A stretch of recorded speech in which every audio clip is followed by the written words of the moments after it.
안녕하십니까. 밭에 묻힌 보물 네 번째 시간입니다. 오늘은 지난 시간에 말씀드린 구약성경, 모세오경을 통한 하느님의 계시, 약속이 신약성경에서 누구를 통하여 어떻게 성취되었는지 말씀드리겠습니다. 즉 신구약성경 전체를 통해 하느님의 계시가 어떻게 성취되었는지 말씀드리는 것입니다. 그리고 다음 시간에는 역사서로 분류되는 여호수아기, 판관기를 간략히 말씀드리겠습니다. 지난 시간에 구약성경 모세오경은 하느님의 축복과 계약, 구원이 약속된 계약의 책, 계시 약속의 책이라고 말씀드렸습니다. 그리고 그 약속이 성취된 책이 신약성경입니다. 즉 계시되고 약속된 메시아가 오신 것입니다.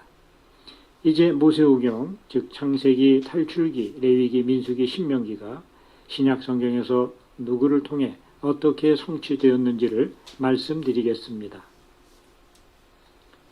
창세기를 보면 하느님께서 세상 만물을 창조, 축복하시고 섭리로 돌보십니다.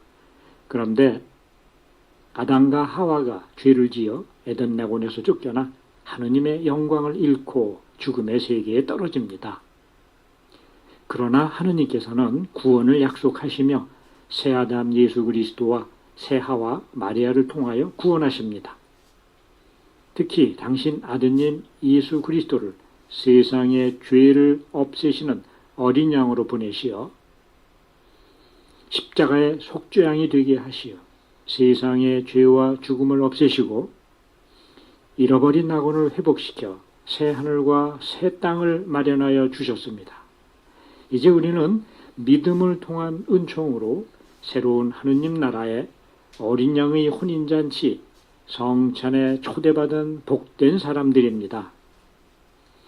구원의 제사요, 구원의 신비인 미사를 통하여 어린 양의 혼인잔치에 참여하고 있는 우리는 이미 구원받은 삶을 살고 있습니다.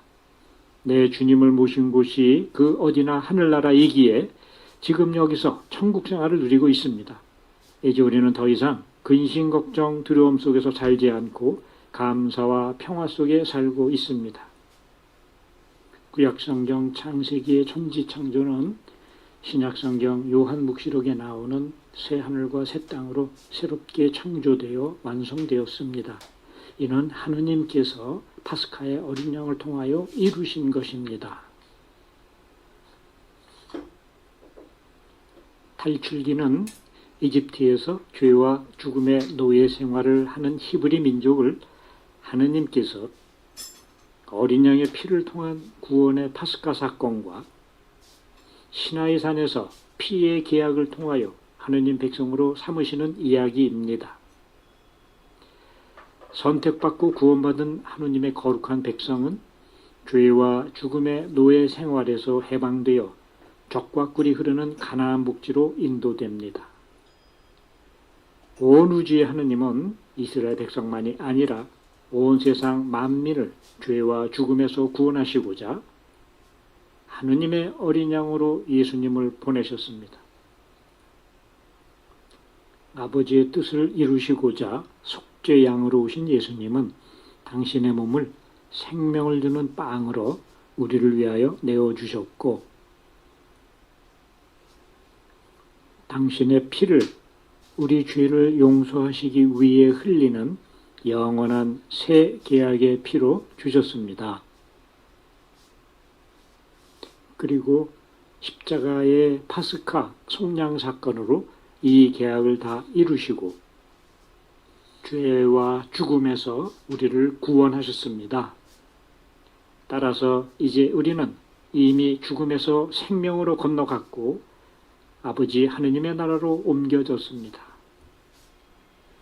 여전히 죄와 죽음이 있는 이 세상에서 살고 있지만 우리는 지상세계에서 눈을 들고 더 이상 지상 것이 아니라 진리의 영을 따라 천상 것을 추구하며 살아가는 하느님 아버지의 사랑받는 자녀들입니다. 레위기는 하느님 백성이 거룩하신 하느님께 어떻게 나아가고 어떻게 섬겨야 하는지 그 그 성화의 길을 알려주는 책입니다. 하늘 보좌에 계신 하나님께서는 당신 백성과 함께 하시고자 땅으로 내려오십니다. 성막 성전을 지으라고 명하시고 성막에 머무르시면서 당신 백성과 친교를 나누십니다. 이스라엘 백성은 거룩한 제사와 이웃 사랑의 생활로 성화의 삶을 살아갑니다. 그러나 하느님은 이스라엘 백성만의 하느님이 아니시고 만민의 주님이시기에 모든 사람을 부르시고 친교를 나누고자 하십니다. 하느님은 구원 계획에 따라 아드님의 피로 값을 치르고 우리를 사셨습니다. 주님의 십자가와 부활로 성소와 지성소 사이에 휘장이 없어지면서 우리가 주님을 직접 대면하게 되었습니다. 이를 위해 주님은 믿는 모든 사람에게 진리의 성령을 보내시어 우리 안으로 오셨습니다.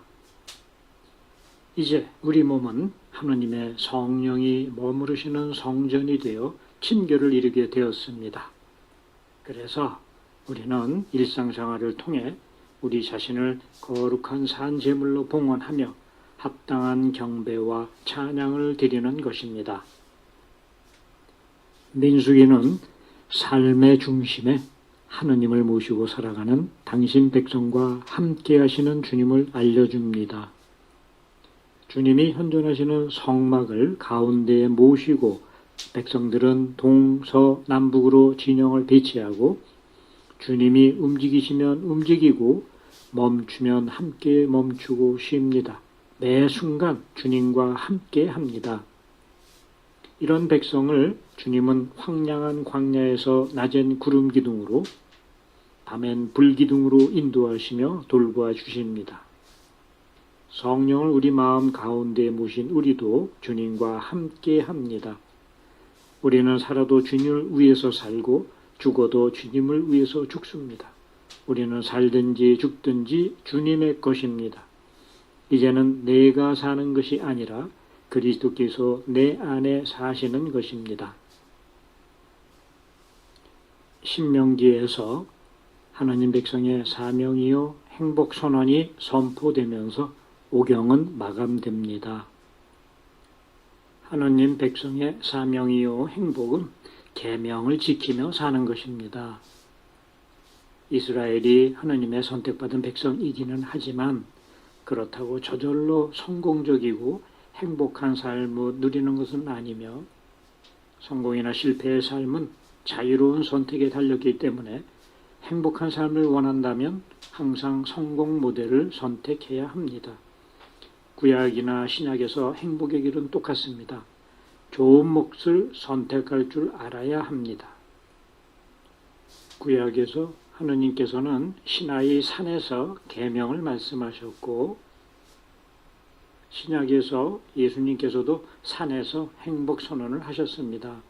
행복하여라로 시작하는 행복 선언의 결론은 말씀을 잘 듣고 순종하는 것, 실천하는 것입니다. 그래야 반석 위에 집을 짓는 지혜로운 사람이 됩니다. 어떤 여건이든 따지지 말고 주님 말씀에 순종하여 실천할 때 행복의 열매를 얻습니다. 행복은 사주팔자에 달린 것이 아니라 순종하며 실천하는 사람이 얻는 열매입니다. 이상으로 모세오경과 신약성경을 연결시켜서 말씀드렸습니다. 다음 시간에는 역사서 개관과 여호수아기와 판관기를 말씀드리겠습니다. 지금까지 잘 들어주셔서 감사합니다.